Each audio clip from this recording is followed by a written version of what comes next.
ఝాన్సీ లక్ష్మీ శాస్త్రి. జానకి భర్త శ్రీనివాస్తో గొడవ పడుతుంది. మీకు అస్సలు బాధ్యత లేకుండా పోతుంది. ఊరు మీద గొడవలన్నీ నెత్తిన వేసుకుని వస్తారు. ఇంట్లో మమ్మల్ని అసలు ప్రశాంతంగా ఉండనివ్వాలని లేదా మీకు? నా సంగతి వదిలేయండి. కనీసం కడుపున పుట్టిన పిల్లల గురించైనా ఆలోచించాలి కదా. ఇంట్లో వాళ్లను గాలికొదిలేసి ఊర్లో వాళ్లను ఉద్ధరిస్తే సరిపోతుందా అని అంటూ మాటలతోని శ్రీనివాస్ని ఎడాపెడా వాయించేసింది. శ్రీనివాస్ మాత్రం చాక్లెట్ అడిగితే ఇవ్వకుండా అమ్మ తిడుతుంటే బిక్కమొహం వేసుకున్న పిల్లాడిలా మొహం అమాయకంగా పెట్టుకుని వింటున్నాడు. ఇంతలో జానకి వాళ్ల అత్తగారు వచ్చి, ఏమిటే పొద్దున్నే నా కొడుకు మీద విరుచుకుపడుతున్నావు? ఏమిటి సంగతి అని అనటంతో, మీ అబ్బాయినే అడగండి ఏం నిర్వాకం వెలగబెట్టుకొచ్చారో అని అంటూ మూతి 3 వంకర్లు తిప్పింది జానకి. ఏమైందిరా? కారణం లేకుండా అది అరవదని నాక్కూడా తెలుసు. ఏం చేశావు అని అంటూ కొడుకును ప్రశ్నించింది రుక్మిణమ్మ. మరి మా ఫ్రెండ్ ఒకడు అప్పు తీసుకుంటుంటే హామీగా ఉన్నాను. ఇప్పుడు వాడు సరిగ్గా వడ్డీ కట్టట్లేదని అప్పిచ్చిన వాళ్లు నన్ను కట్టమని ఒత్తిడి చేస్తున్నారు. ఆ ఫోన్ మాట్లాడుతుంటే విని నా మీద ఎగురుతోంది అని మెత్తగా విషయం చెప్పాడు శ్రీనివాస్. అది వినగానే భద్రకాళి అవతారం ఎత్తింది రుక్మిణమ్మ. అది అరుస్తుందంటేనే ఏదో విషయం ఉండే ఉంటుందనుకున్నా, కానీ ఇలా కొంపను గుండం చేస్తున్నావనుకోలేదు. ఇంట్లోవన్నీ తీసుకెళ్లి ఊర్లో వాళ్ళ మొహన పోసురా. ఆడపిల్ల ఎదిగిపోతుంది, దానికి 4 సొమ్ములు చేపిద్దామని లేదు అని అంటూ ఆమె కూడా తిట్ల దండకం అందుకుంది. ఈలోగా శ్రీనివాస్ ఫోన్ కుయ్లాడటం మొదలుపెట్టింది. తల్లి తిట్లు బెళ్లం గోల పక్కన పెట్టి ఫోన్ చేతిలోకి తీసుకుని మాట్లాడటం మొదలుపెట్టాడు శ్రీనివాస్. ఇక్కడ మనం గొంతు నరాలు తెగిపోయేలా అరుస్తుంటే మళ్లీ ఫోన్లో మాట్లాడుతున్నాడు. అసలు ఈ ఫోన్ వల్లే మన కొంపకు తిప్పలొస్తున్నాయి అని అంటూ భర్త చేతిలో ఫోన్ లాక్కుంది జానకి. అవతలి వాళ్ళు, అన్నా జాబ్ ఖచ్చితంగా చూస్తానన్నావని హైదరాబాద్ షిఫ్ట్ అయి వచ్చేశాం మేము అని చెబుతుంటే, ఏ మమ్మల్ని అడిగే చదువుకున్నారా మీరు? ఆ మాత్రం జాబ్ సెర్చ్ చేసుకోలేరా? ఇక మాకు వేరే పనులేముండవనుకున్నారా? లేదంటే సహాయం చేస్తామని బోర్డేమైనా మా మెడలో తగిలించుకున్నామా? మా ఆయన ఏం సహాయం చేయరు, మీరు ఫోన్ పెట్టేయండి అని టపీమని ఫోన్ పెట్టేసింది జానకి. నోరెత్తితే తనకు ఇంకో 4 ఎక్కడ వడ్డిస్తుందో అని సైలెంట్గా ఉండిపోయాడు శ్రీనివాస్. ఇంతలో పిల్లలు నిద్ర లేవటంతో ఇక గొడవకు ఫుల్ స్టాప్ పెట్టేసి వాళ్లకు కావాల్సినవి అమర్చి తను ఆఫీస్కి వెళ్లడానికి రెడీ అవటం మొదలుపెట్టింది జానకి.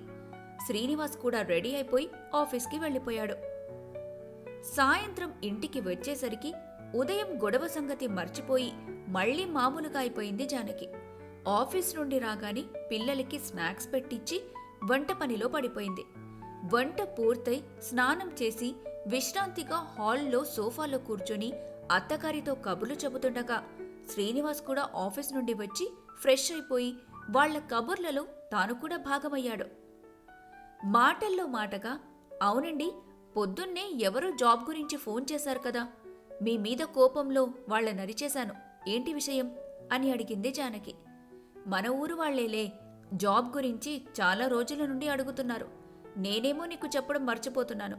నీ మీద నమ్మకంతో ఏదో ఒక జాబ్ చూపిస్తానులే అని మాటిచ్చేశాను వాళ్లకు. వాళ్లేమో నా మాట నమ్మి హైదరాబాద్ వచ్చేశారట అని ఏదో మామూలు విషయంలో చెప్పేశాడు శ్రీనివాస్. ఒకరికి మాటిచ్చామంటే ఆ మాట మీద నిలబడాలి కదండి. పాపం వాళ్ళు మిమ్మల్ని ఎంత నమ్మకపోతే ఇక్కడికి షిఫ్ట్ అవుతారు. సరే, రేపైనా మర్చిపోకుండా వాళ్ల డీటెయిల్స్ ఇవ్వండి. నాకు తెలిసిన దగ్గర ట్రై చేసి చూస్తాను అని అంది జానకి. ఇక తర్వాత డిన్నర్ చేసి అందరూ నిద్రకు ఉపక్రమించారు. మరుసటి రోజు ఆఫీస్ నుండి వస్తూనే శ్రీనివాస్కి ఫోన్ చేసి, ఏమండి, మీరిచ్చిన రెజ్యూమ్స్ మా హెచ్ఆర్కి ఇచ్చాను. నెక్స్ట్ వీక్ ఇంటర్వ్యూకి రమ్మన్నారు. వాళ్లకు ఈ విషయం ఫోన్ చేసి చెప్పండి, సంతోషపడతారు అని చెప్పింది జానకి. సరే చెప్తాలే, కానీ నాకివాళ ఆఫీసులో చిన్న పార్టీ ఉంది, కొంచెం లేటుగా వస్తాను. మీరు నా కోసం ఎదురు చూడకుండా తినేసి పడుకోండి అని చెప్పాడు శ్రీనివాస్. అర్థమైంది. అయితే ఇవాళ కడుపు నిండా కుడితి తాగి ఒళ్ళు తెలియకుండా వస్తారన్నమాట. సరే, జాగ్రత్తగా రండి. మీరు వచ్చే వరకు నాకు ప్రశాంతంగా ఉండదు అని ఫోన్ పెట్టేసింది జానకి. పిల్లలకి అత్తగారికి అన్నం పెట్టేసి తను మాత్రం భర్త కోసం ఎదురు చూస్తూ కూర్చుంది జానకి. క్యాలెండర్లో తేదీ మారే సమయానికి తూలుకుంటూ ఇంటికి వచ్చాడు శ్రీనివాస్. ఇంత ఎక్కువగా తాగొద్దని చెప్తే వినరు కదా అని అంటున్న భార్యతో, 2 పెగ్గలే తాగాను బంగారం. కానీ ఇక్కడికి వచ్చి నీ మొహం చూడగానే మత్తు ఇంకా ఎక్కువైపోయింది. నీ కళ్ళల్లో ఉన్న మత్తు ముందు విస్కీ బ్రాందీ బలాదూర్ తెలుసా అని అన్నాడు శ్రీనివాస్ మాటలు తడబడుతుండగా. ఆ వేసిన బిస్కెట్లు చాలు గాని వెళ్ళి కాళ్ళు చేతులు కడుక్కొని రండి, భోజనం వడ్డిస్తాను అని అంది జానకి. అక్కడ ఫుల్గా తినేశానోయ్, పడుకుంటాను అని అంటూ అలాగే సోఫాలో వాలిపోయాడు శ్రీనివాస్. బలవంతంగా లేపి బెడ్రూంలోకి తీసుకెళ్లి పడుకోబెట్టి తనకు కూడా ఇక తినాలనిపించక డైనింగ్ టేబుల్ మీద పాత్రలు అన్ని సర్దేసి వచ్చి పడుకుంది జానకి. గడియారం 3 గంటలు కొడుతుండగా బాల్కనీ వైపు ఏదో శబ్దం వచ్చినట్టు అనిపించింది జానకికి. కాని ఏదో పిల్లయి ఉంటుందిలే అనుకుని మళ్లీ పడుకుంది. కాని అంతకంతకు శబ్దం పెరుగుతుండటంతో భర్తను కదిలిస్తే అతను మత్తులో మళ్లీ అటు తిరిగి పడుకోవడంతో తనే లేచి వెళ్ళింది. కాని అక్కడ ఏమీ కనిపించకపోవడంతో పిల్లే అయి ఉంటుందనుకుని బాత్రూంలోకి వెళ్ళింది జానకి. బాత్రూం నుండి తిరిగి వచ్చేలోగా పిల్లల బెడ్రూంలో అలికిడి వినిపించి అటువైపు చూసిన జానకికి గుండె ఆగినంత పనైంది. బెడ్ లైట్ వెలుగులో నెత్తుటి మడుగులో పడున్న అత్తగారు కనిపించడంతో పెద్దగా అరుస్తూ పిల్లల వైపు చూసింది జానకి. తను పెద్దగా అరిచాననుకుంది కాని ఆ షాక్లో గొంతు మూగబోయి ఆమె అరుపులు గొంతులోనే ఆగిపోయాయి. ఇంతలో భర్త మూలుగులు వినిపించడంతో అటువైపు వెళ్లిన ఆమెకి భర్తను ఎవరో 2 ఆగంతకులు హత్య చేయటం కంటపడింది. ఒకరు నోటి మీద చేయి వేసి గట్టిగా పట్టుకుంటే మరొకరు శ్రీనివాస్ పొట్టలో కత్తిని దింపుతున్నారు. తను పీడకల కంటుందో లేదా జరుగుతుంది నిజమో అర్థం కాలేని పరిస్థితిలో పడిపోయింది జానకి. ఆమె కళ్ల ముందే ఆమె భర్త చివరి శ్వాస వదలటం చూసి తట్టుకోలేకపోయి వాళ్ల మీద తిరగబడింది. ఆ క్షణంలో ఆమెకి పోలీసులకు ఫోన్ చేయాలన్న ఆలోచనే రాలేదు. అలాగే షాక్తో మూగపోయిన ఆమె గొంతు పక్క వాళ్లను సహాయానికి పిలవడానికి కూడా సహకరించలేదు.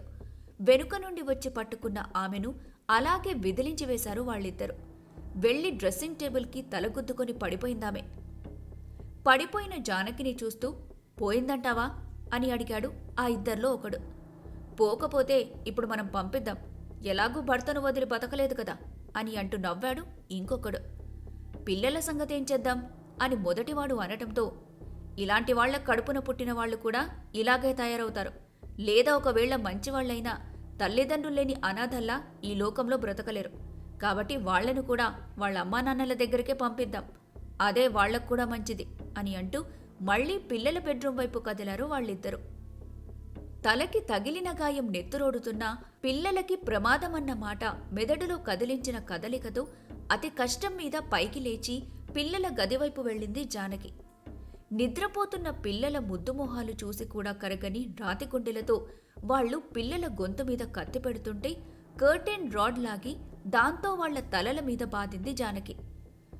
ఆ అంటూ వాళ్లు పెద్దగా అరవటంతో ఆ శబ్దానికి నిద్రలేచిన పిల్లలు ఎదురుగా కత్తులతో నిలబడిన తెలియని వ్యక్తులను, రక్తం కారుతూ వాళ్లను కొడుతున్న అమ్మను చూస్తూ ఏం జరుగుతుందో తెలియక ఏడుపు మొదలుపెట్టారు. పిల్లల ఏడుపు చూసి మూగపోయిన ఆమె గొంతు కూడా తిరిగొచ్చేసి నా కంఠంలో ఊపిరున్నంత వరకు మీకేమీ జరగనివ్వను అని అంటూ ఆ హంతకులను మళ్లీ మళ్లీ కొడుతూ వాళ్లు దెబ్బలకు ఓర్చుకోలేక కింద పడిపోగానే పిల్లల్ని తీసుకుని హాల్లోకి పరిగెత్తింది జానకి.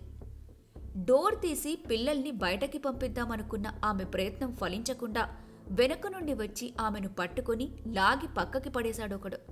రెండోవాడు పిల్లల దగ్గరికి వెళ్తుండటంతో ఒంట్లో శక్తినంతా కూడగట్టుకుంటూ లేచి నిలబడి పిల్లల దగ్గరికి వెళ్తున్న వాడిని తోసేసి పిల్లల్ని దేవుడి గదిలోకి తోసి తలుపు గడియపెట్టి అడ్డంగా నించుంది జానకి.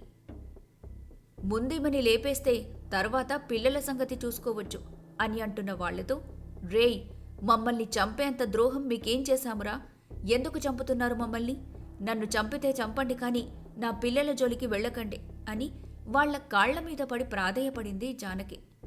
నువ్వు చేసిందేంటో నీకు తెలియాలి కదా, కరెక్టే. ఇదిగో ఇది వింటూ పరలోకానికి చేరుకో, తర్వాత నీ పిల్లల్ని కూడా నీ దగ్గరికే పంపిస్తాం అని అంటూ ఫోన్లో ఒక కాల్ రికార్డ్ ఓపెన్ చేశాడు వాడు.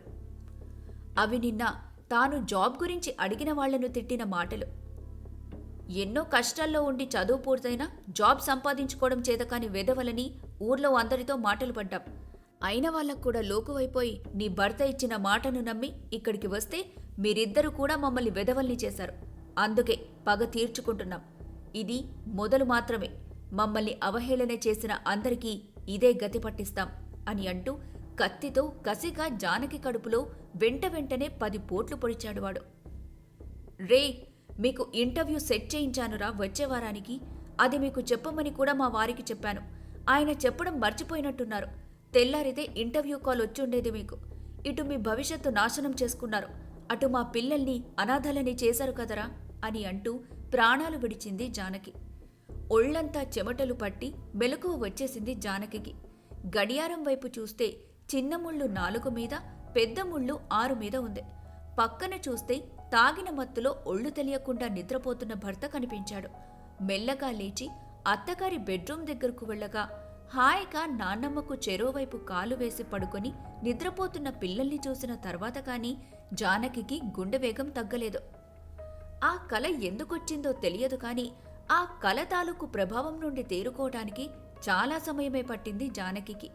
ఆ కల గురించి, అందులో వచ్చిన ఆ అబ్బాయిల ప్రవర్తన గురించే ఆలోచిస్తూ ఉండిపోయింది. కల సంగతి అటుంచితే వాస్తవంగా కూడా ఇలాగే చిన్న చిన్న కారణాలకు కూడా మనుషుల ప్రాణాలు తీసేస్తున్నారు కదా. భావోద్వేగాలను అదుపులో ఉంచుకోలేకపోవటమే దీనికి కారణమా అని అనిపించింది ఆమెకు. ఒకప్పుడు ఉమ్మడి కుటుంబాలుండేవి. పిల్లలు తోటి పిల్లలతో ఆడుకునేవాళ్లు. సర్దుకుపోయి బ్రతకటం, లేదా పెద్దవాళ్లు ఏదైనా అన్నా కోపం తెచ్చుకోకుండా చేసిన తప్పులు సరిదిద్దుకోవటం చేసేవాళ్లు. ఇప్పుడు అన్నీ చిన్న కుటుంబాలు. అందులో కూడా ఒక్క సంతానమున్న కుటుంబాలే ఎక్కువ. ఆడుకోవడానికి తోడులేక వీడియో గేమ్లకి బానిసలవుతున్నారు పిల్లలు. ఇక కరోనా వచ్చాక అది మరీ ఎక్కువైంది. ఫ్రీ ఫైర్ అని ఒక ఆట ఉంది. అందులో పిల్లలు పాత్రలుగా మారి శత్రువులను చంపటం మెయిన్ కంటెంట్. పిల్లలు గ్రూపులుగా మారి ఆన్లైన్లో ఆడతారు. రియల్ లైఫ్లో ఫ్రెండ్స్ అయినా వాళ్లైనా సరే గేమ్లో ప్రత్యర్థులుగా ఉంటే ఒకరినొకరు చంపుకోవడానికి పోటీలు పడతారు పిల్లలు. రేయ్, నిన్ను చంపేస్తాన్రా, ఒరేయ్ నీ వెనకున్నవాణ్ణి షూట్ చేయరా అని అంటూ ఏదో కోపంగా అరుచుకుంటూ ఉంటారు. అంటే రేపు నిజంగా మనుషుల మీద కోపం వచ్చినా గేమ్లో చంపినట్టు చంపేయడానికి వెనుకాడరేమో అనిపించేలా ఉంటుంది ఆ ఆట ఆడే పిల్లల్ని చూస్తే. కల నుండి బయటపడగానే జానకి చేసిన మొదటి పని కొడుకు ట్యాబ్లో నుండి ఆ గేమ్ తీసేయటం. వాడు లేచి ఏడుస్తుంటే మనసుకు బాధగా అనిపించినా భవిష్యత్తు బాగుండాలంటే ఇప్పుడు కఠినంగా ఉండక తప్పదని, ఇంకోసారి ఆ గేమ్ ఆడినట్టు కనిపిస్తే ట్యాబ్ అమ్మేస్తాను, చదువుకున్న తర్వాత టైం మిగిలితే వెళ్ళి బయట క్రికెట్, కబడ్డీ లాంటి ఆటలు ఆడుకో, లేదా అక్కతో కలిసి క్యారమ్స్, చెస్ ఆడుకో, నానమ్మ దగ్గర కథలు చెప్పించుకో అని చెప్పేసింది. 1-2 రోజులు కోపంగా ఉన్నా తర్వాత సెట్ అయిపోతాడని జానకికి తెలుసు. ఎందుకంటే పిల్లలు అప్పుడే ఎదుగుతున్న పూలతీగ లాంటి వాళ్ళు. మనం ఎలాంటి ఆలంబన చూపిస్తే దానికి అల్లుకుపోతారు. రాత్రి వచ్చిన కల గురించే జానకి ఇంత ఆలోచిస్తే రోజు చుట్టూ జరుగుతున్న సంఘటనలు చూస్తూ వాటి ప్రభావం మీ పిల్లల మీద పడకుండా వాళ్ళు సరైన దారిలో ఎదగడానికి మీరు ఆలంబనగా ఉంటున్నారా మరి? సమాప్తం.